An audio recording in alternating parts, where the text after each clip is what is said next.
The nature of consciousness.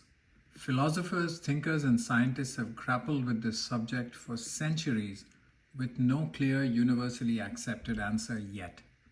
What is consciousness? When is one considered conscious? Is there a way to measure consciousness? Is consciousness a faculty for information processing, like a software running on a hardware? If yes, then what about AI? Once AI achieves consciousness, will it have rights? Will AI be criminally liable for decisions it takes? Or is consciousness fundamental and irreducible, possibly existing beyond physical matter, like a feature of reality that we still haven't been able to understand? Does consciousness include human instincts like survival, legacy, and spirituality? The nature of consciousness is one of the biggest mysteries in philosophy, neuroscience, and cognitive science. So without further ado, let's get right into it.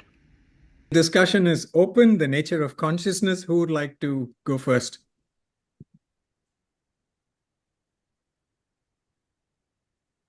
Anyone wants? Yes, Simon. Thank you.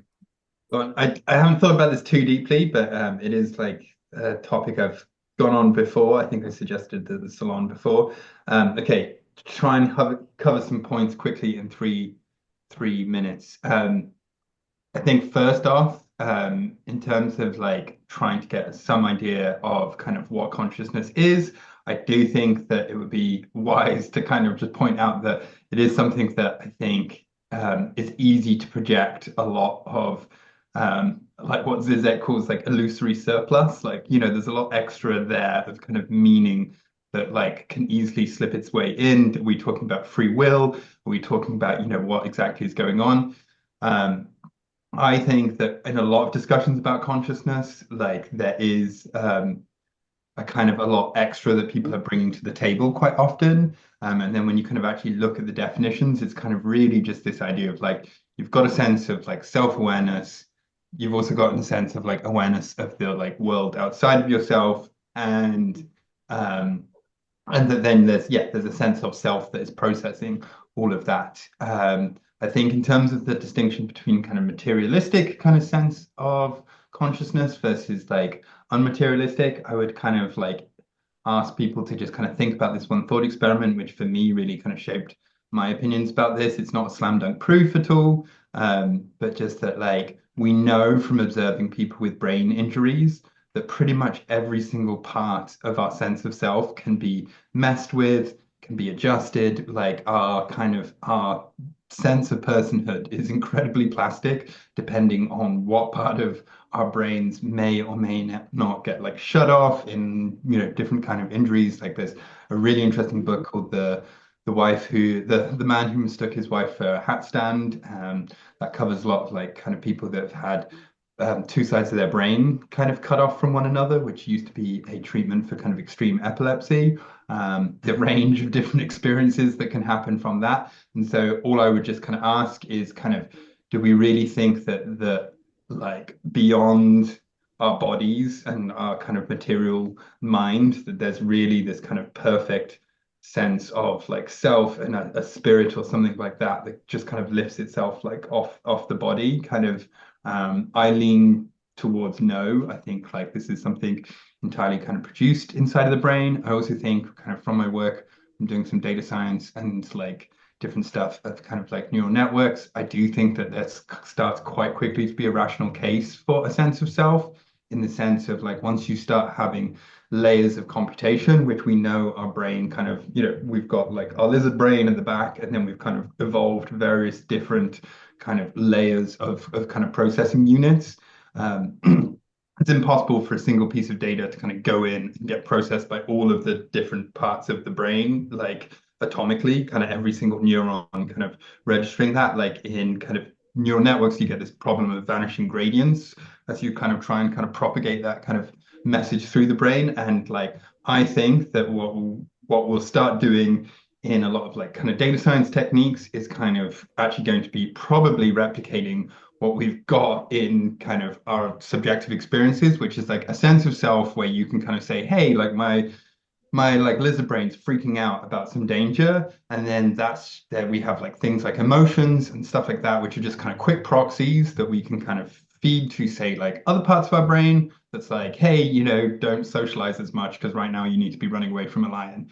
And that like actually having an emotion isn't something that's kind of deeply mysterious. It's probably just like a very useful kind of quick heuristic to kind of bias different kind of separate kind of computational parts of our brain. So those are my super quick thoughts about all of this. Thank you, Simon. Who would like to go next?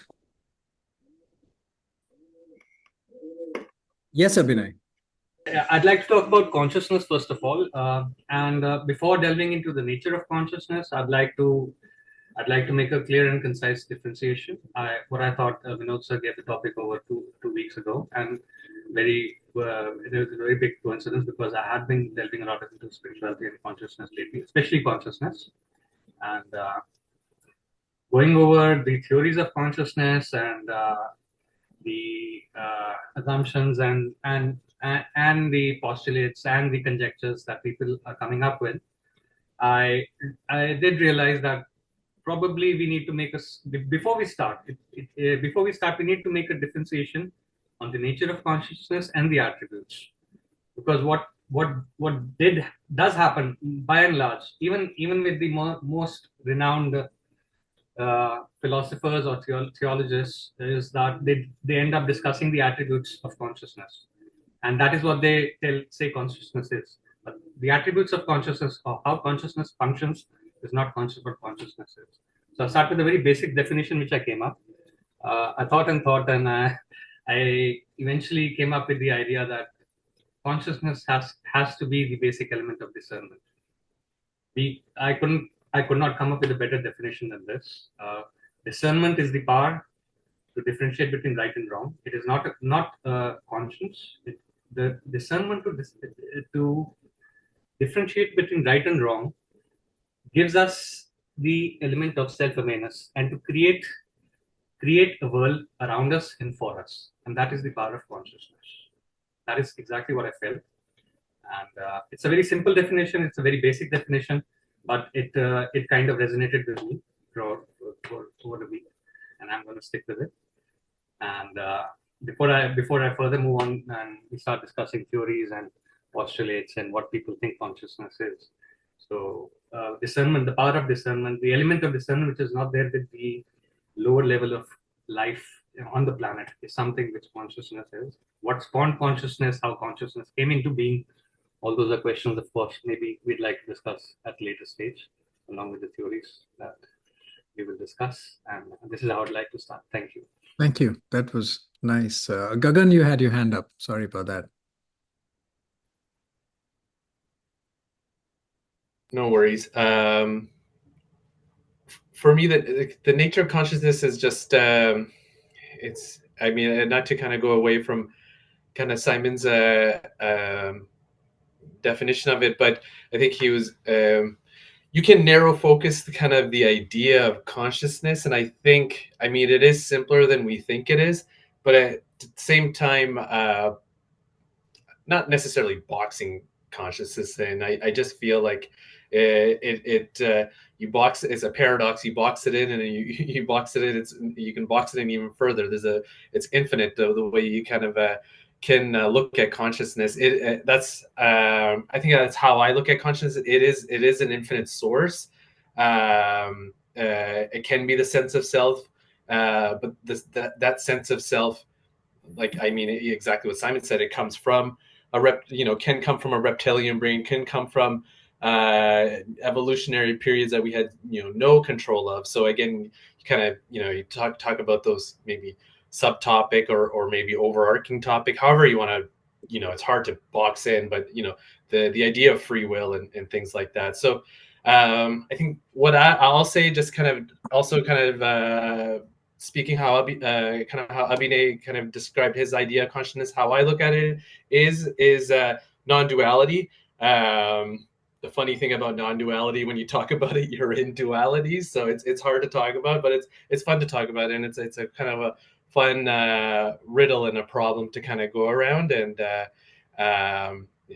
we kind of all look at it as fragmented ways. There's 8 billion people in the world, and 8 billion ways to kind of look at consciousness. And even Zuku, Simon's cat, has a way of looking at consciousness too. So that's my say. Thank you so much. Thanks, Gagan. I would like to. Yes, Sheila. So from a yogi's point of view, I just have one line, that consciousness is the subtlemost form of matter. Thank you. Who's next? Who would like to go? Yes, Luda. Yes, Luda, go for it. Well, I'd like to say that I love science, and I would love to hear more from Simon what science has to say about conscious. In my personal opinion, and it's not again against science or anything, I would love to learn more. In my personal opinion, that consciousness has so many layers that us people living in 3D reality, to us it's pretty hard to understand what it is. I feel like consciousness is energy, it's vibration, and we all connected through this energy and vibration to the universal consciousness. And by connecting through our higher self to the universal consciousness, we can understand all the secrets of the nature, all the secrets of the universe, all the secrets that science still cannot figure out, right? So, yeah, to me, consciousness that's something that interconnects everything that's around us, all of us as individuals, and connects all of us to the universe around us. Like even Nikola Tesla was saying that if you'd like to figure out what universe is or find the secrets of the universe, you have to look at the energy, frequency, vibration. And I agree with him. And I think this is the universal consciousness. Thank you. Wow. Thank you. Thank you. Who'd like to go next? Yes, George. Cool. So I kind of agree. Oh, can you guys hear me? Yes, very Okay, well. cool. So yeah, I'm kind of down with what Simon said in terms of that consciousness doesn't really need to be like valued that highly. If you guys don't know me, you probably know that you'll learn to know that I quite like Nietzsche, and Nietzsche's a lot of a sort of starting point of where I go off from a lot of my ideas. And I think his ideas about consciousness are really interesting and kind of against what a lot of the consensus ideas are. So he says that the fundamental force of life is unconscious. So most life is unconscious, and throughout history, most life has been unconscious. And that consciousness is a kind of late development in life on Earth. And so it's not really something that's fundamental to life. It's more of a sort of late stage development that's happened. What he says is that there's two different types of kind of forces or faculties that are within your mind. There's active and reactive forces. The active forces are sort of the ones that creation and ways that you conceptualize the world and ways that you sort of see the world. And reactive forces are just kind of that. They aren't creative. They're just more reacting against the active forces. And he says that all active forces exist within the unconscious. The drives that we have to survive and the ways that we value things are all decided within the unconscious. And that the conscious part of your brain is just like a post hoc way of rationalizing it for us. And so in that way, consciousness shouldn't really be valued that highly. It's the unconscious in our brains, which is the thing that should be like focused on.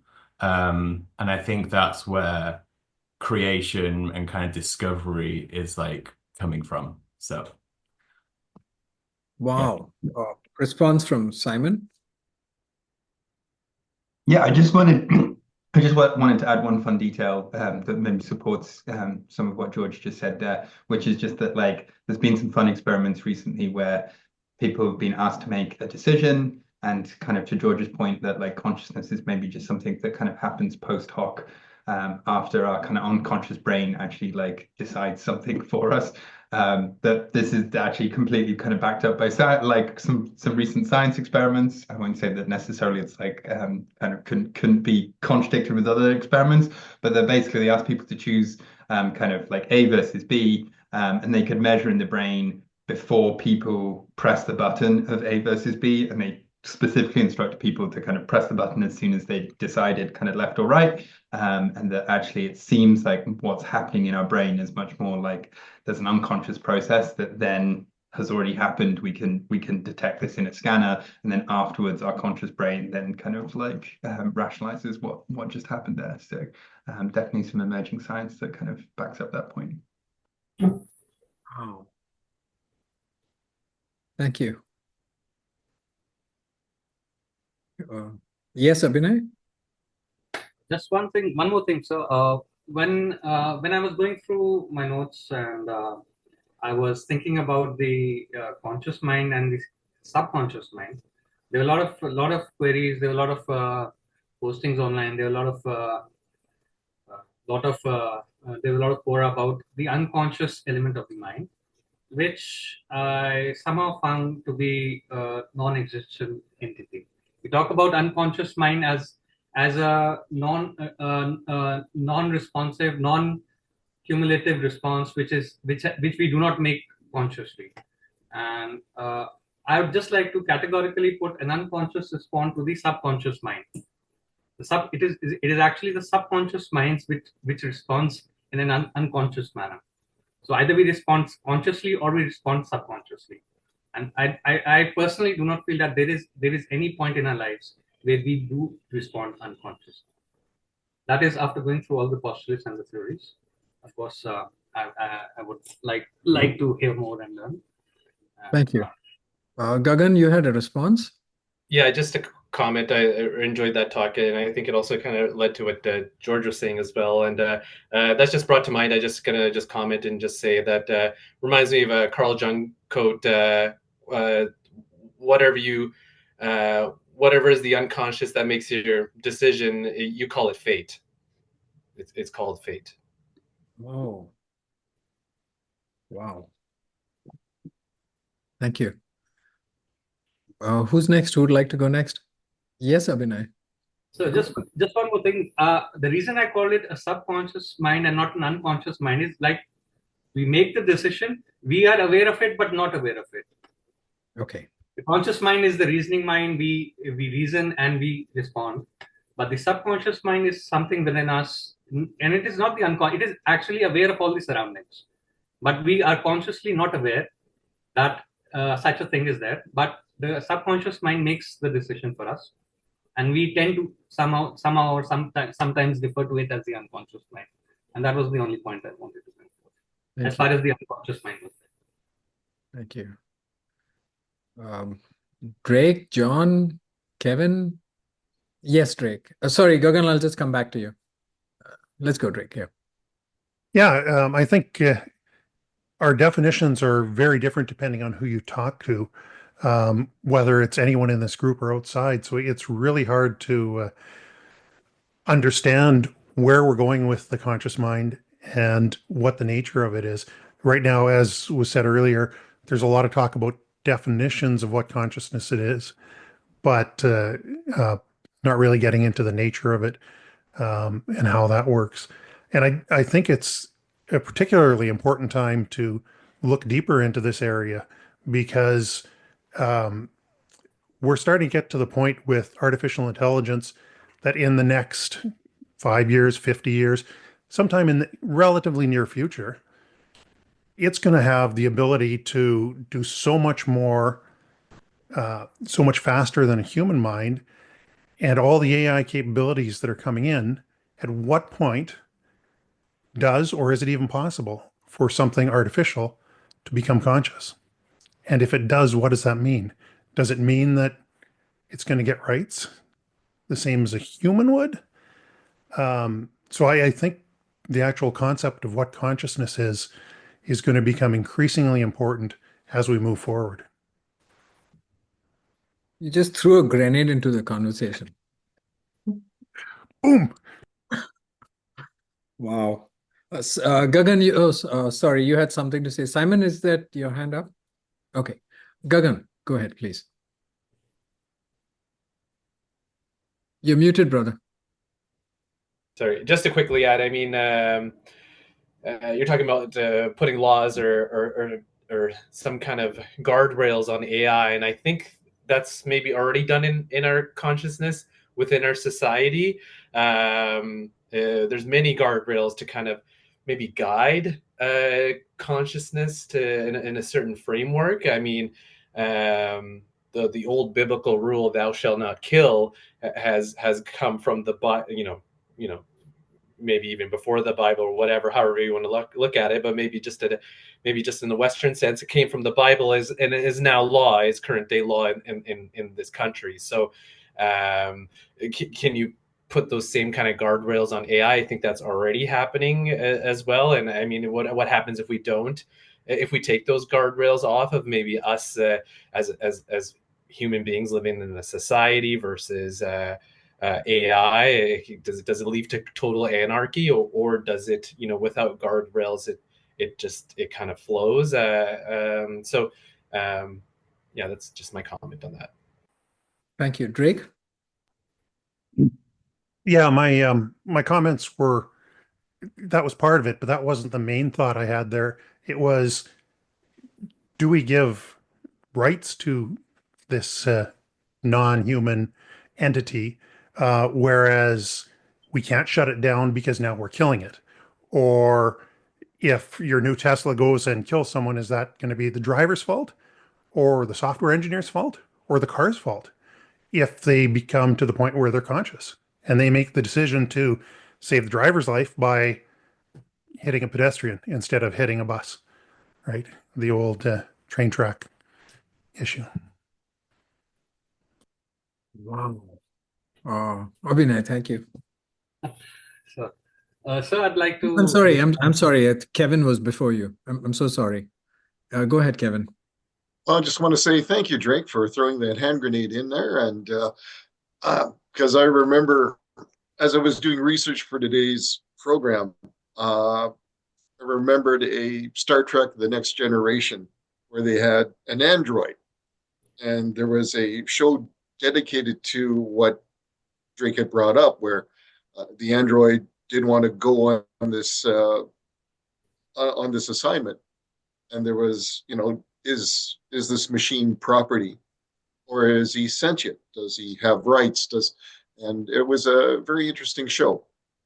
So that's what reminded me. And as for consciousness, to sum up what people have been philosophers, theologians, scientists have been debating this stuff for centuries.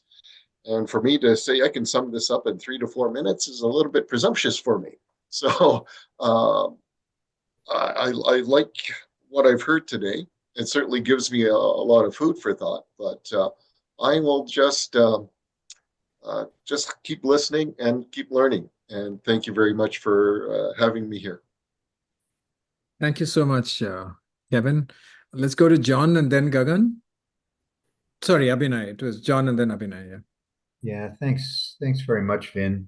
So what this brings up, a couple of things. First of all, there's been a lot of discussion about computers and artificial intelligence.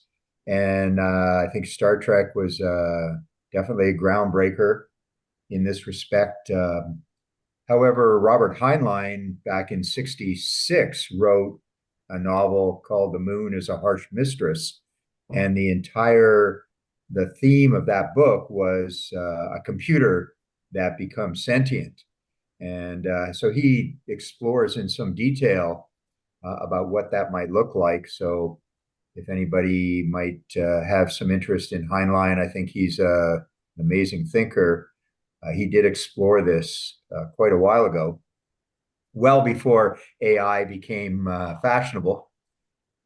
The other thing that I want to switch gears here, because we're talking a lot about the kind of philosophical nature of consciousness.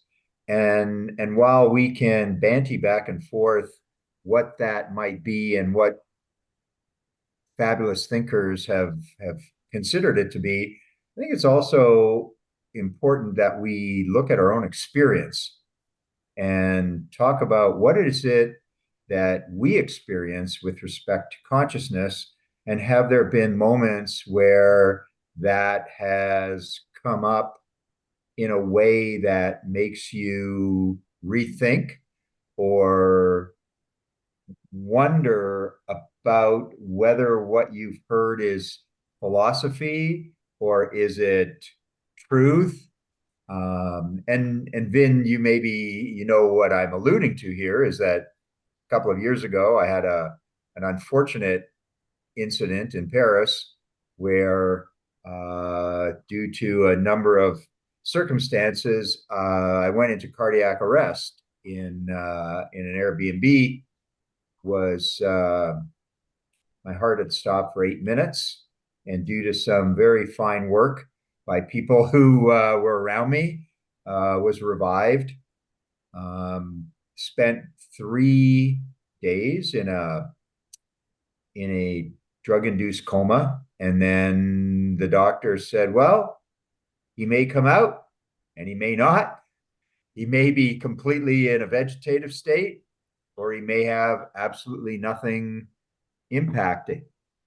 And in thinking about that particular incident, it does elevate to me the personal experience of what is consciousness, because my experience of it was that during those 3 days while I was physically unconscious, I have zero memory, zero experience of the world in my unconsciousness. And then when I was brought out of the coma, I recognized people very quickly and then became conscious of my surroundings and my situation. And to this day, still have no memory of those 3 days that I was in this coma. And so the question, arises in me of what was happening to me while I was in that unconscious state. Was there anything that I could do? Clearly not, to be conscious. And yet, when I came out of that state, I was able to recall my life, the people in my life, and eventually the situation that I was in.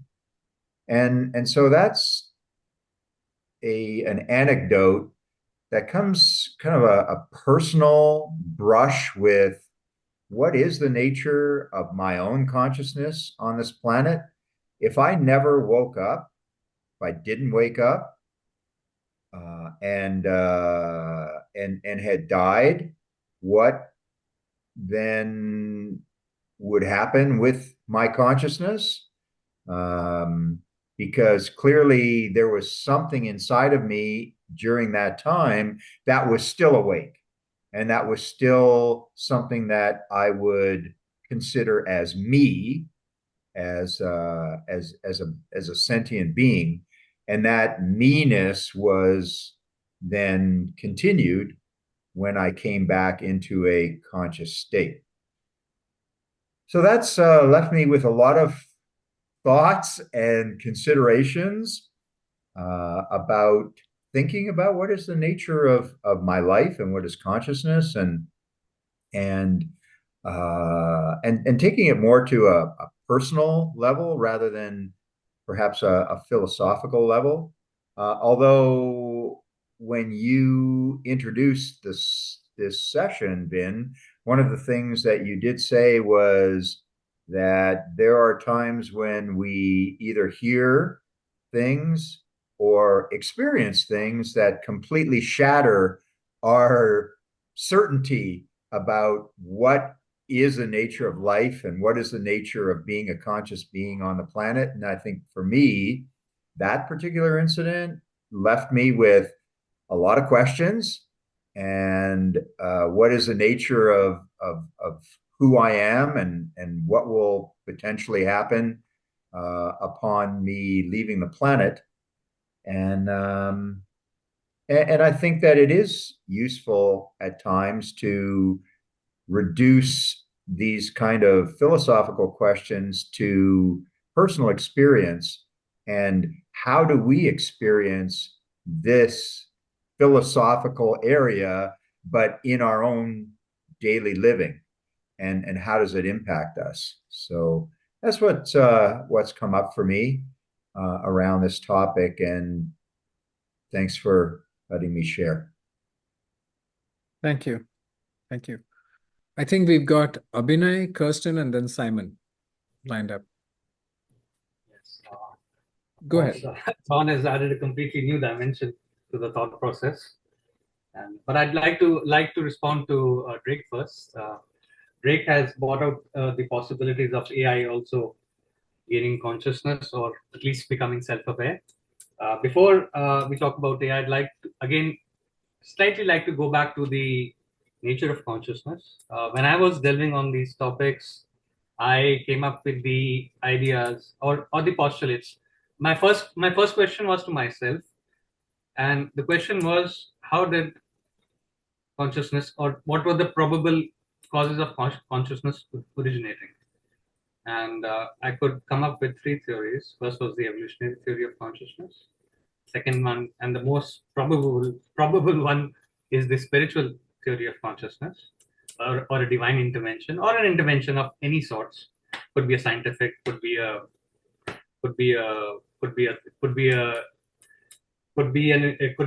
interpretation, or a conscious element introduced by foreign beings on this planet. Or thirdly, I came up with the idea that it is a quantum barrier. It is a barrier which we as humans broke ourselves without ever realizing it. We are oneself with our cosmic selves, and it is a cosmic barrier which we broke without ever realizing it.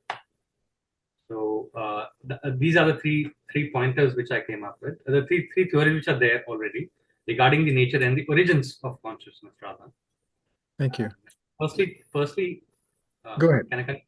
Yeah, So keep. firstly, talking about the evolutionary nature of consciousness, as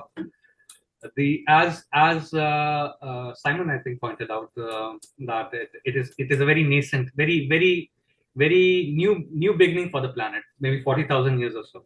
It is a very small time for a species to have evolved so rapidly, so quickly, that from being self-aware, living mammals, we became conscious beings, and we have progressed to where we are today.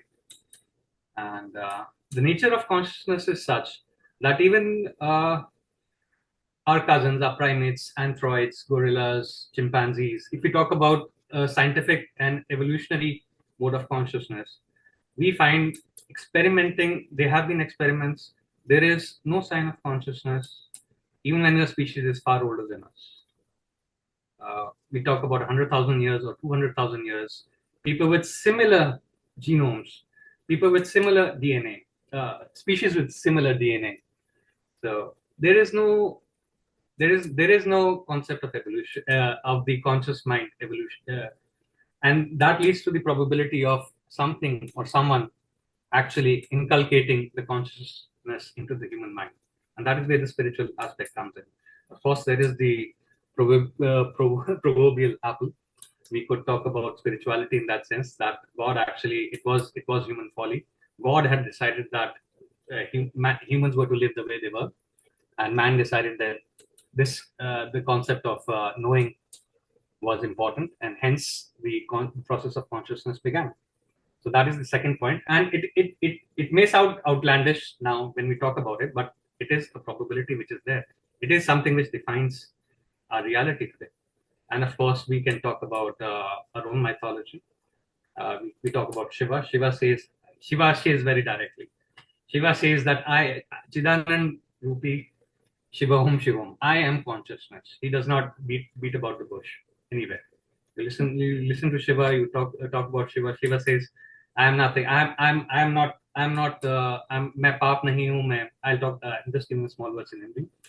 The way the shloka starts and ends, because I meditated a lot on this before coming up with my ideas and postulates. So he says that I'm neither a guru, I'm neither a student, I'm neither pop, I need the good, neither bad, neither am a parent, nor am a board. I am only consciousness. So that's the spiritual aspect. It could have been the proverbial elixir for all we know, the elixir of Somras or something which could have spawned consciousness, because there is no other reason. There is no other way consciousness may have spawned. So the spiritual theory of consciousness does have weight. There is, even when we take the chain of reasoning to a certain point and we remove all the factors, remove all the other factors, we find I did find that the spiritual theory of consciousness may have a very valid point and a very valid reason. Of course, is the quantum theory of consciousness. We approach certain barriers in our mind, and otherwise it may be a reciprocal barrier, maybe a cosmic barrier, something somehow or some way connected with our minds that we broke at a certain point in time, which might also give credence to the theory that AI at some point in time, with its computing power or computing aspect or a superior algorithm, may break through that barrier. So that we may have to look at that, but that is something which comes much later, and which is likely to be serendipitous in nature. This is maybe more of a chance discovery rather than something we actually build forward to. So, thank you, Abhinay. We've got a lineup with Kirstyn, Simon, George, and Gagan. I think there might have been a couple of and drifters. Poonam after that. Okay, Kirstyn, over to you. Was there a rejoinder to that first? Gagan? No? Okay. His was a rejoinder. I'm sorry, I didn't. All right, I'll be quick. I'll be brief. I just wanted to maybe just touch on John's idea of consciousness, and thank you for sharing that personal story, John. I appreciate that as well, bringing a personal touch here. I'll also kind of speak from that, kind of spawn something in me from a personal perspective too.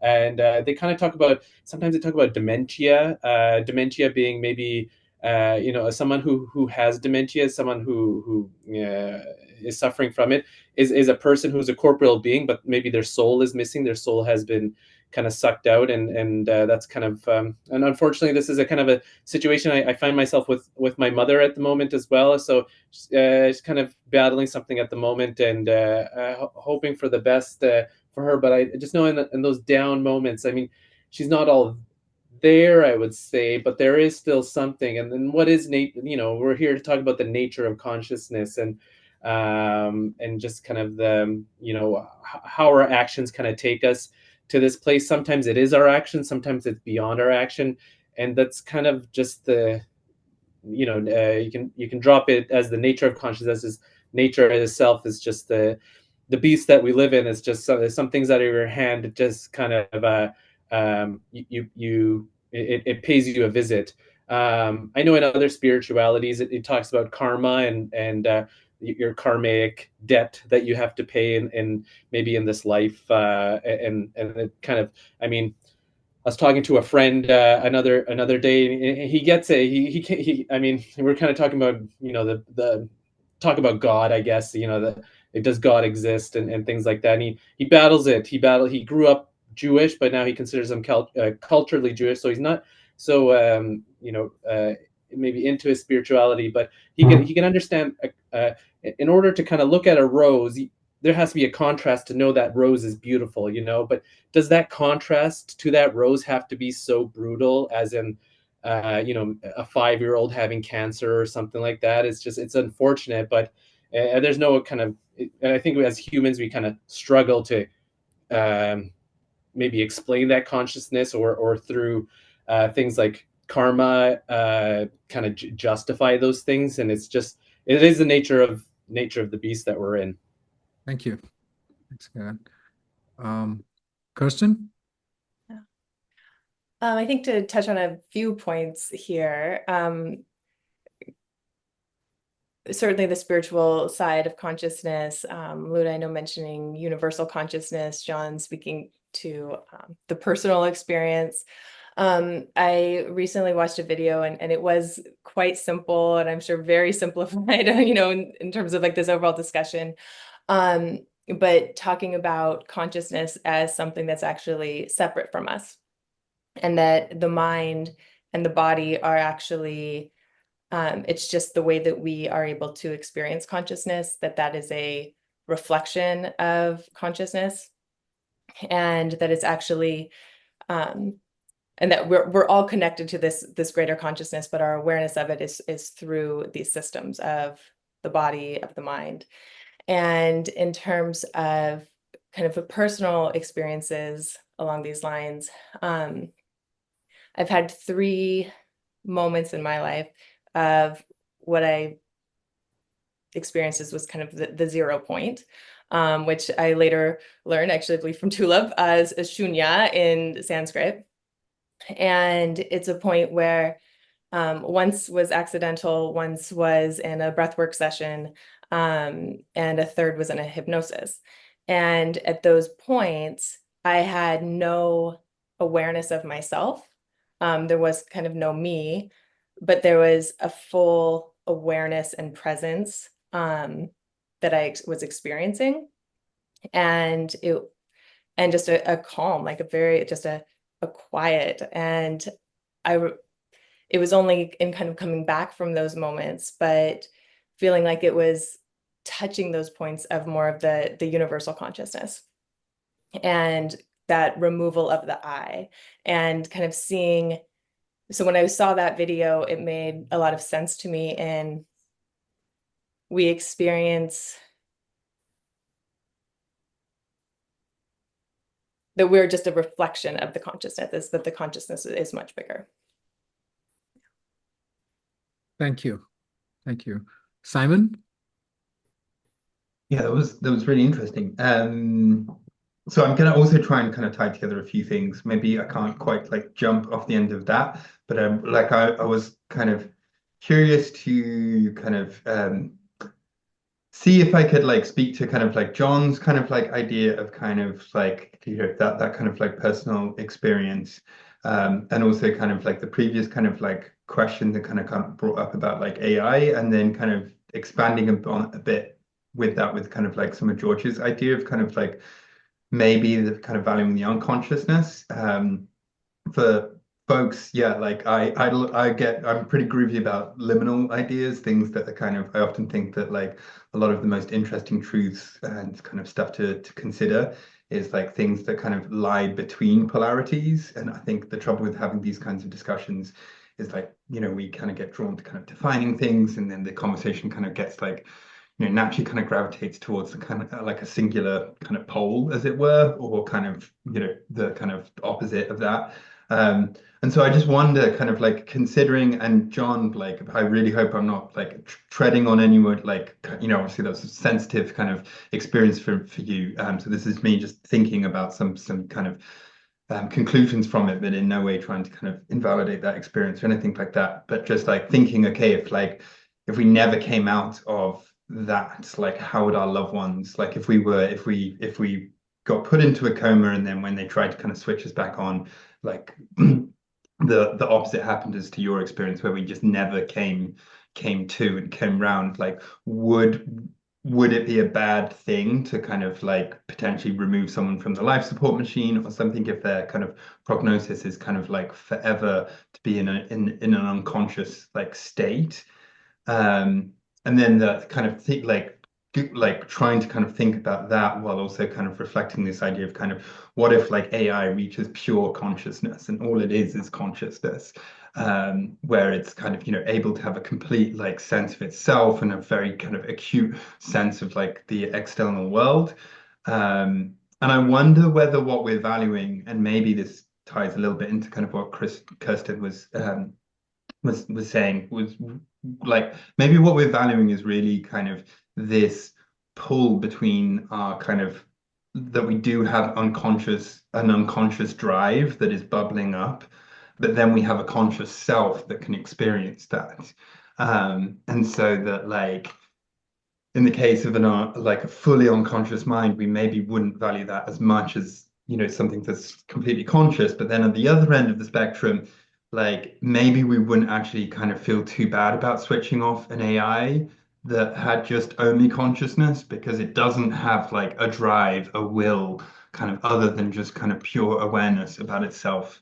And that maybe like some of kind of what kind of Kirstyn was kind of saying at the end, kind of there's this idea of kind of like we can move it around and have kind of quite like profound different experiences, so we can kind of shut off our sense of self but still have a sense of kind of the world around us, and that maybe kind of what we end up valuing is kind of, yes, kind of these experiences where they're kind of in the cracks between kind of these kind of very kind of pure kind of definitions and ideas that we've kind of got going on. But anyway, that was just some riffing off of everything I had.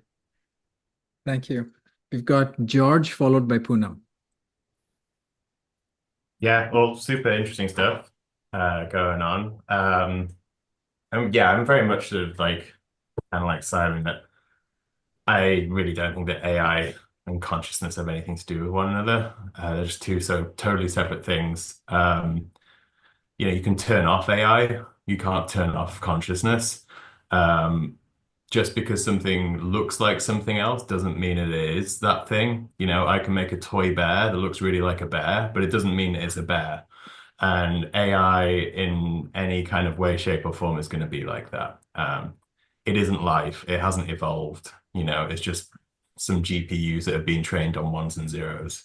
In terms of, yeah, just going back to the unconscious stuff, I think another way to think about it is to kind of think like, what's the purpose of consciousness on an evolutionary perspective? If you think about how, I mean, there's the famous Nietzsche quote, which says that you have more knowledge in your body than any of the deepest philosophies around. And I think that's true, right? Like, I think animals and evolution have evolved to live and know how to live in their environments.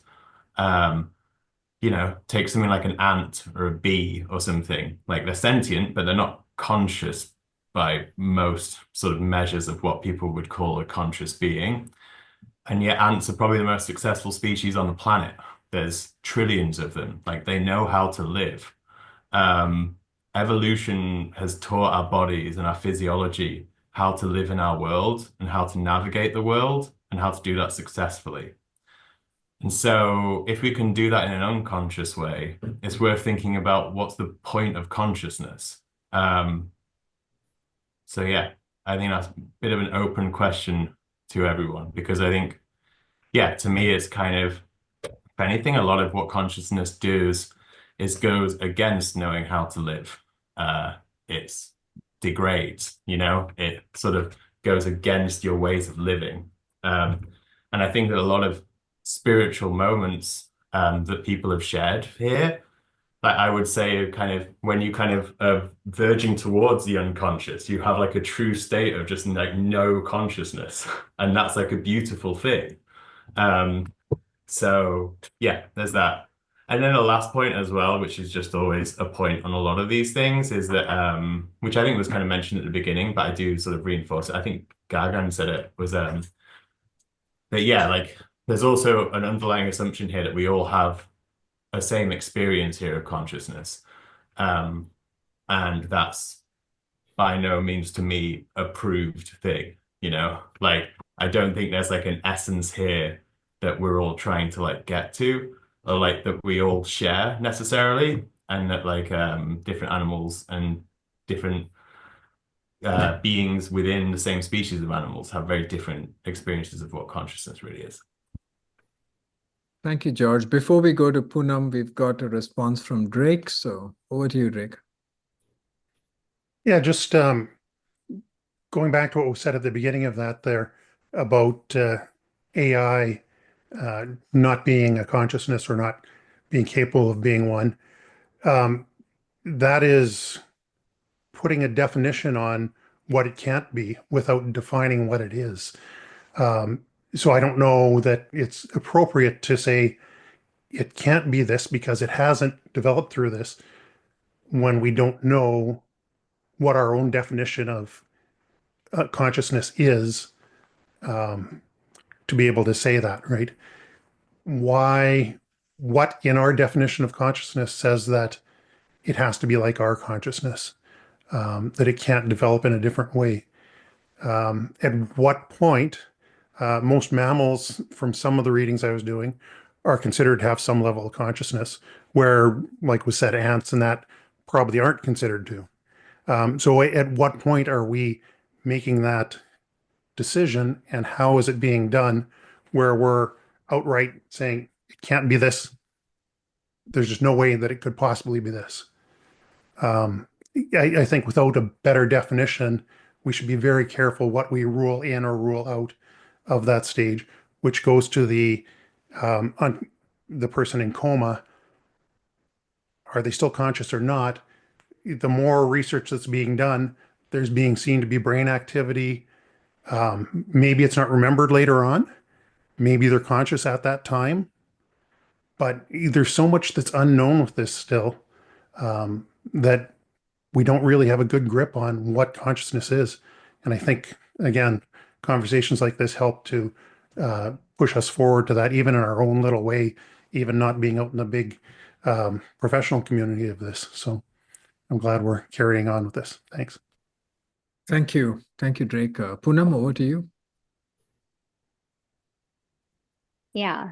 So I've been listening to all the conversations, so I have some thoughts, but I'm not sure how much of it I'll be able to formulate properly. So yeah, so I think we are back at the beginning, where in the beginning we stated basically the consciousness. Whoever you ask will have a different answer. There is no like one definition of consciousness. Not even in like various philosophers, theologians have given definitions, but it is subjective, right? And I think the kind of a proof of it is all we are sitting here and questioning consciousness, right? So, but yeah, some of the things that I was thinking while listening to all this is it's not a rebuttal for anyone. It's like everyone has a right to believe what one believes in. So I am more of I lean more toward materialistic view, that it is connected with the mind, with the matter, and all. And also, as Drake said, how can you pinpoint and say this thing can have consciousness and this cannot? Like I think it's I don't know the answer, but I think it's the consciousness is a result of evolutionary process, right? So it started with life, how it evolved. So at what point can you say like it's? I think it happens in degrees. There is no definite like limitation. You can like in species or in evolution where you can say, okay, this is the point where consciousness started to emerge, or there is demarcation. I don't think there's a clear demarcation there. So in the same way, AI, we cannot say, we cannot, I don't know, we can predict if it will happen or if it won't happen. We don't know, right? So yeah. So I just came back, in my mind, I came back to the quote by Rene Descartes, that is, I think, therefore I am. But when we say that statement, it's very anthropocentric.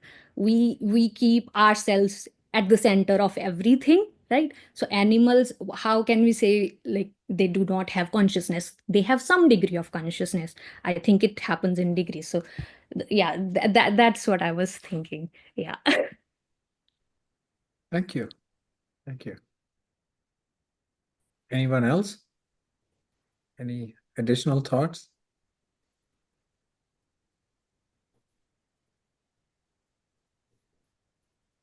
Okay, so I can share my thoughts. So I just had my own ideas about consciousness, and I thought I'll just come here and wing it. But then I started to do some research and read up a little bit, watched some YouTube videos, and realized I didn't know anything. And I was completely confused and tried to figure out things like defining consciousness, or at what point is one, as Poonam said, the degrees. So at what exact degree do you say this is conscious or this is not conscious? And then John's own experience and experiences like John's, which I've personally gone through, people I know closely have gone through, which are all very real. And it's not just ones we've read in magazines. These are personal experiences and people who we know and rely on. So somewhere I began to come across this dichotomy in my head that there's two sides to it.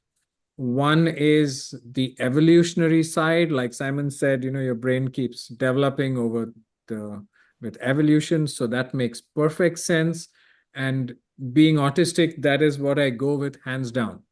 But I also have had these experiences, and people I know, like John and others, have gone through similar crazy experiences. And you get asked questions like, okay, the brain is in the skull, the mind is projected by the brain, where is the consciousness? And people have had out-of-body experiences and blah, blah, blah. So what I finally, this is just a thought in my head, is that these two do not have to be opposing views. They make perfect sense going together. Because if the human brain has evolved to create this consciousness, I love what George said. What's the purpose of consciousness? Why do we have it? And I think it might be as a guide or a homing beacon to achieve our three most overriding urges, which is survival, reproduction, dominance. And I think that consciousness provides us the purpose to go and achieve these, or a direction or a way to use the rest of our mental faculties. At the same time, we know very little about the human brain. Just the other day, I was watching a podcast where I'm sure many of you have seen this one, where a lady came as a guest and she spoke about her work with neurodivergent children. And she spoke about children, and this is all available online. She spoke about children who don't know each other, live in different cities, but talk to each other telepathically. She spoke about these whole programs where schools run, and these kids who are from different countries, different races, all use the same word that they meet on the hill. And the hill is just this virtual place where they actually meet. And it blew my mind listening to that. Maybe there's some exaggeration in it, but this is kind of known cases. So what I think is I'd go with the evolutionary theory, that makes sense to me. But I also think that the consciousness has evolved to an extent that we are still not able to fully tap. And it does reach out to other things. It does match frequencies with things that we just don't understand right now. And I think I'm still very, very confused. But that's about where I am. That's where I land. And Simon, over to you. Oh, just like what you said about the out-of-body experiences reminded me of like another experiment that I thought was quite fun. Thought I'd share with the group. This like surgeon actually started taking quite seriously all of the out-of-body experiences that their patients said, and I'm a big fan of people that like scientists that don't kind of recoil in horror from kind of some more of these kind of weird phenomena and actually kind of take them seriously and look at them. But it was kind of interesting. They decided to come up with an experiment where they would put like really strange objects at the top of the operating room theater but like out of sight, so that you couldn't just kind of see them kind of when you were just kind of lying there on the table. And like the idea was that when people said that they had these out-of-body experiences, like he could kind of be like, oh, did you notice the pink giraffe? It was like floating over there. Or just, like, did anyone ever talk about these really weird things? And like they didn't ever. So it was like, it's,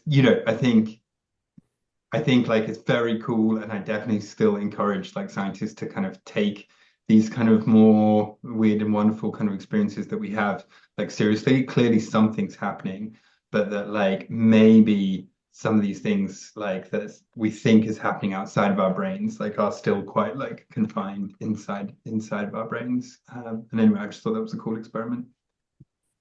Thank you. Floor's open to anybody. Yes, George, all yours. Yeah, I thought what you said was really interesting, Vin. I mean, I guess just just a counterpoint to what you're saying is what did you say? You thought that the sort of purpose of consciousness was for us to figure out our you said like three things. It was like survival. Yeah, human beings have three, at least in my understanding, we have three overriding urges that we need to fulfill. One is survival, reproduction, dominance. So I guess a question to you is like, don't unconscious animals have those figured out already? Like survival, reproduction, and dominance are pretty, like, I don't know many animals that don't do that, So it's like, I can see how it helps us. Like the consciousness could help us maybe, like that helps us be a sort of dominant species on the planet. But, even a one-cell organism, right, knows how to reproduce, survive, and sort of dominate over another amoeba that's in its ecosystem.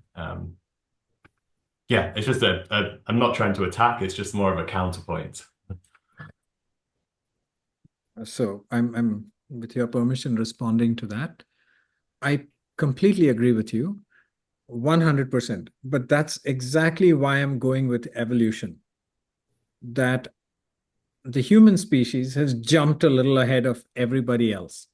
And for us, our brains have evolved to the point that this consciousness, or we have more mechanisms, which we call as this kind of, or I think it was Simon who used the word first, or I don't remember who it was. I think it was Simon who said discernment, the ability to discern. So whoever said it, that doesn't matter. So I think that we as a more evolved or a jumped up ahead species, we have some more things in our toolkit. And this level of consciousness, I'm not saying the others are not conscious. I'm just saying that this level of consciousness that we have gives us more discernment, more ability to make sense of how to get to these three, or how to achieve these three and keep achieving it. Yes, Abhinay. So I think I'd like to agree with John. What he said, the points about, not that I'm disagreeing with the evolutionary theory of consciousness, but survival is the basic instinct of all mammals, animals, or any species across the board. Survival, reproduction, dominance is a very common instinct. It is a very small distinction is to be made between self-awareness and instinct and consciousness. Animals thrive on self-awareness. They are aware, they are self-aware, and they respond instinctively to a genetic code, which is the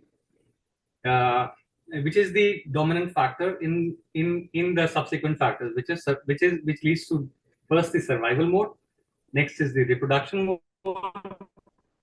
and finally the dominance mode. And consciousness, I'd like to say, gives us something more than that. It gives us the ability to discern and decide on patterns other than nature. And this is what I think it brings forth. The consciousness and the conscious element brings forth. It gives us something other than what our genetic code is enabling us. This is something which we do more as humans. That is what I'd like to say. Thank you. Yeah, just a quick rejoin. I mean, appendix. I'm in no way disagreeing with John or Luda or Tulip or anything. I'm fully with them. I'm saying that it's part of our evolution. It's not, that's what I'm fully with them.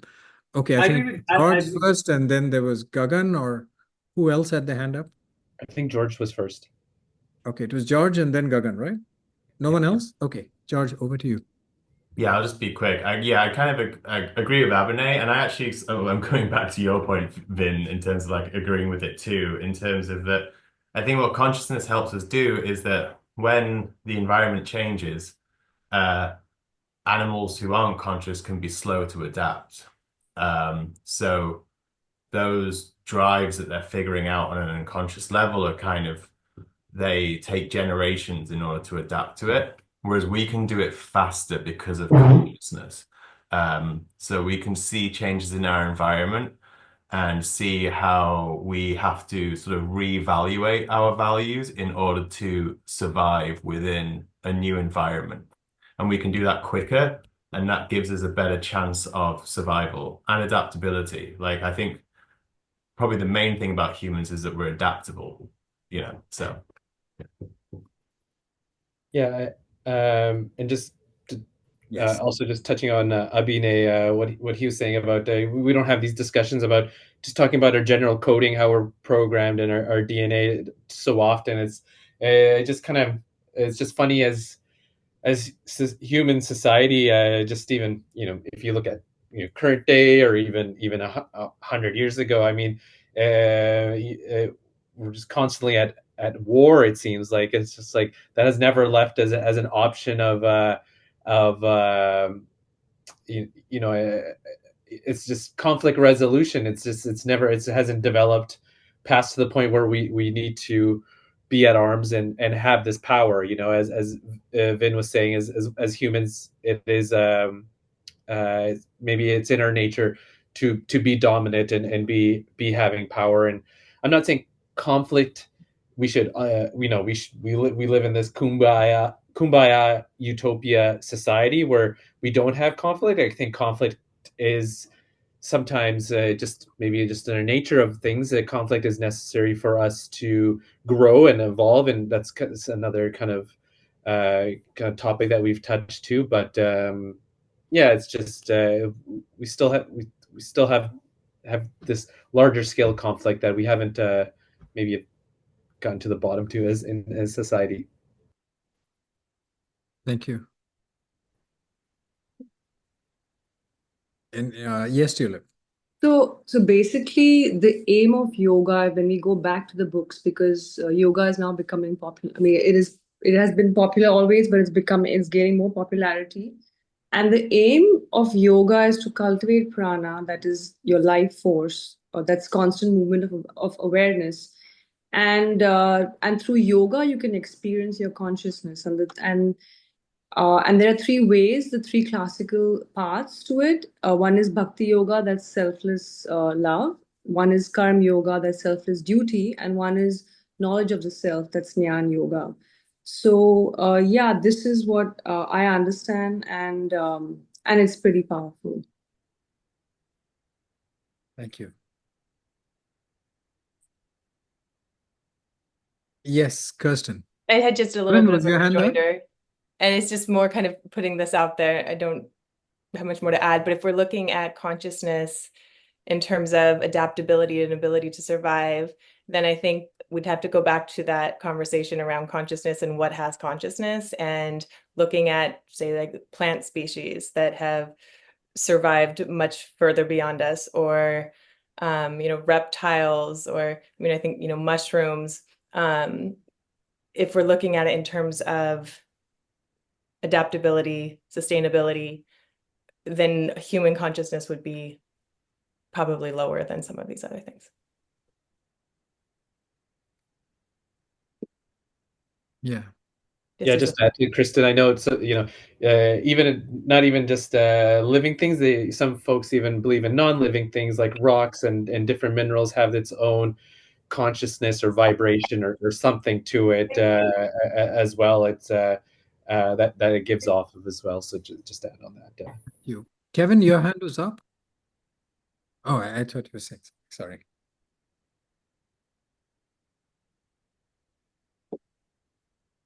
Okay, I think everyone's all talked out and all listened out. I've this conversation went in directions I didn't see coming, like Drake's input or John's, or in fact, Tulip's point of view or Abhinay's fascinating points. And then I love George's question about the purpose. It's not something I thought about. Why do we have it? And start thinking, wow, thank you so much, guys. It's been such an amazing discussion. If there's anything anyone would like to add, we can do that now, or else we can wrap up and choose our topic for next time. Vote on that, and then we'll see you next Thursday. So, any suggestions you have for topics? We are open. I had a couple of suggestions just to get the ball rolling. So one topic I thought of was political disruption versus status quo. That's one. Political Disruptions versus status quo. And the second is patience. Two completely different topics. So these are topics I'm suggesting. Any topics you have, I'll write them down, then we'll vote on it. I think patience is what I need at this point in my life, guys. Any Yeah. suggestions, anyone, for topics to discuss? Kirstyn knows what I'm talking I'm kind of curious. About terrorism. Maybe like kind of the philosophy of terrorism. Is it just politics that we don't like? Yeah. about. I'd vote for that. What a Yeah, topic. me too. That's Me too. very Okay. interesting. Any Yes. other topics? Me too. Yes, Simon. Oh, sorry. I thought you were suggesting something. I love what Simon Yes, suggested. George. It's, I also like, are we progressing or have we peaked? You know. Oh. Well, like personally, I mean, I'm heading towards my 40s, so I'd say. I'm an optimist. I think we're always progressing. Well, we can- What about you, John? Any then we thoughts? can debate because I think it happened in ancient Greece. Any suggestions from anybody? Any topics? Maybe I'd like to suggest some. I'd like to add, we'd like to talk about geopolitics, Ukraine, Okay. roadmap to peace, something like that. One of these days we have to talk about free will. So I'm going to throw it in the stew now, but until we talk about it, I think I'm going to keep mentioning it. Free will versus? Free will versus determinism. Yeah, the classic debate. Of course, we had done it before. I vote for that. I was also thinking about that. All right. So I think we've got 1, 2, 3, 4, 5, 6 topics. It's enough to vote on. Here's what we'll do. I'll first just call out all 6 topics. After that, I'll call one topic at a time. If you like the topic and want to vote for it, just raise your hand. I'll count the hands, and whichever gets maximum votes wins. You are allowed to vote for more than one topic. Okay, so if you want to vote for every topic, you're welcome to do that. No problem. We'll still just go with whoever gets max. So the 6 topics are patience, philosophy of terrorism, have we peaked or are we progressing, political disruption versus status quo, Ukraine roadmap to peace, and free will versus determinism. Okay, so the voting starts now. Anyone who wants to vote for patience, please raise your hand. 1, 2, 3, 4, 5. And me, 6. Okay. Philosophy of terrorism. 1, 2, 3, 4, 5, 6. Ooh, 7 if I vote. Leave it at 6. Okay. Have we peaked or are we progressing?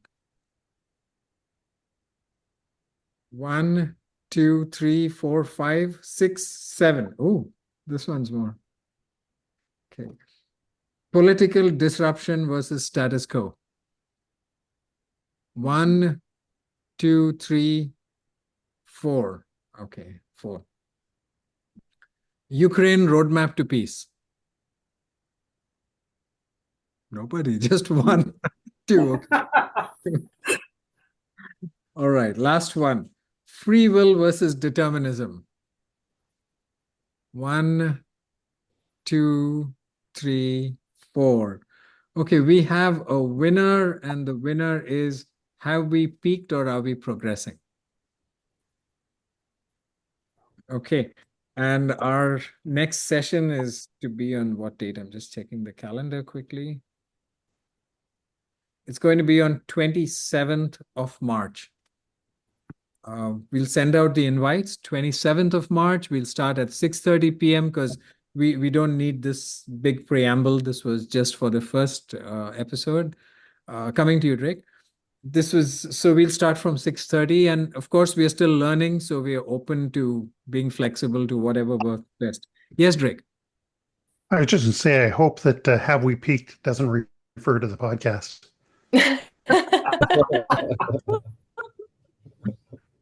Hope not. Yeah. Nice. Thank you, everyone. See you on 27th. I'll just leave the screen on if you want to keep chatting. I'm sitting here. I mean, and otherwise, Thanks for see you organizing on this. 27th. Thank you. Thank you, Greg. Thanks, Vin. Thank you, everyone. Nice meeting everyone. Nice Thank meeting you, you. People. Take care. Thank you, everyone. See you Nice again. to meet Till everyone. next Yeah. time. Yep. Thank you. See you, Vin. Yeah, that was fun.